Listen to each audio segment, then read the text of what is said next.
Blackstone Audio presents The Flinch Factor, a Rachel Gold mystery by Michael A. Kahn. This book is read by Hilary Huber.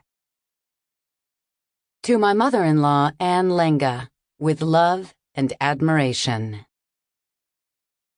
The best laid schemes of mice and men oft go awry, and leave us nothing but grief and pain for promised joy.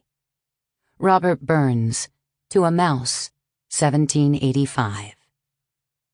Vanity of vanities, says the preacher, all is vanity.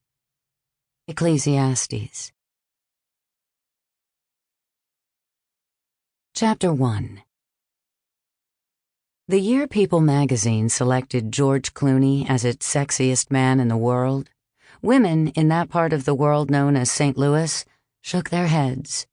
Their first choice was Nick Moran, hands down.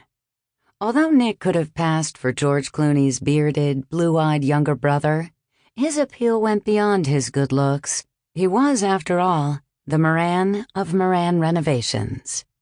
George Clooney's credits might include Out of Sight and Michael Clayton, but Nick Moran's included exquisitely remodeled kitchens and bathrooms in upscale neighborhoods throughout St. Louis. For the women of those households, the star of Moran renovations was way hotter than the star of Ocean's 11. Although the men of those households might write out the checks to Moran renovations, the women were the real clients. Few of those husbands shared their wives' passions for the particulars of countertops and cabinet styles and lighting. Nick, though, would listen to the women for hours.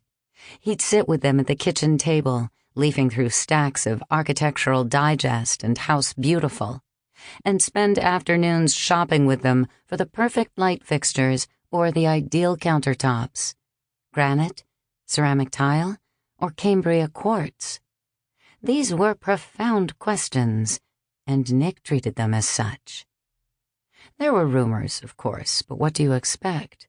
Nothing gets neighbors talking more than the thought of a bored, wealthy wife spending days at home with a handsome contractor in faded Levi's, black t-shirt, and low-slung tool belt.